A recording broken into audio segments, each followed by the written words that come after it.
ընկեր Մարկո Ռուբիոն է ասել ժամանակն է այն ստորագրելու եւ այն վավերացնելու։ Ահա ինչ է սպասում Ֆրանսիան, Միացյալ Նահանգները եւ Եվրոպան։ Աջակցություն Հայաստանի սուվերենությանը, ինչպես նաեւ տարածքային ամբողջականությանը։ Հարկ է նշել նաեւ մեր պաշտպանական համագործակցությունը, լինի դա վերապատրաստումը, թե զինամթերքի տրամադրումը։ Այս ամենի նպատակն է Հայաստանին հնարավորություն տալ ապահովել իր պաշտպանությունը, իր սուվերենությունը։ Աջակցություն նաև Հայաստանի ժողովրդավարությանը ընդդեմ ապակայունացման այս նաև մեր նպատակն է Հայաստանին աջակցել իր դեմոկրատական մոդելը ամրապնդելու համար։ Վարչապետի եւ ձեզ հետ սիրելի Արարատ, մեզ համար կարևոր է մեր համագործակցության մասին խոսել։ Քիչ առաջ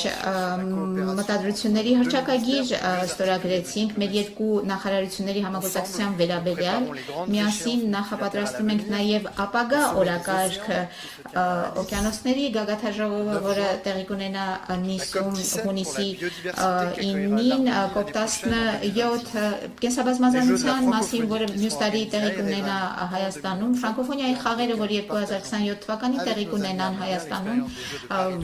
որոնց հետ եւ Հայաստանի հետ պատրաստ ենք կիսել մեր փորձառությունը, եւ մենք ցանկանում ենք, որ Հայաստանը հյուրընկալի եվրոպական քաղաքական համայնքի 8-րդ գագաթաժողովը, որը հնարավոր դարձավ շնորհիվ նաև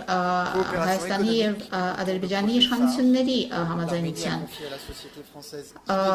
Կարևոր է նաև նշել, որ Հայաստանը Ֆրանսիային է, ֆրանսիական Իդեմիա ընկերությանն է վստահել կենսաչափական անձնագրերի թողարկումը, սա վստահության նշան է եւ այս վստահությունը փոխադարձ է։ Ես ցանկանում եմ ձեզ հայտնել, որ ֆրանսիական զարգացման գործակալությունը արդեն 26 միլիոն Եվրոպայի կանաչ պարտատոմսերի ուրեմն թողարկումն է համաձայնացրել, ինչպես նաև Պրոպարկոն մասնակցություն է ունենալու ԱԳԲԱ բանկի կապիտալին։ Եվ բոլորին վերջերս զարգացման ֆրանսիական գործակալությունը ջրի եւ գյուղատնտեսության ոլորտում նոր համաձայնություն է ստորագրել, որը մոտ 100 եվրո վարկով կապահովի։ Ապակենտրոնացման համագործակցության ոլորտում շուտով Գորիսում, Սյունիքում ապակենտրոնացված համագործակցության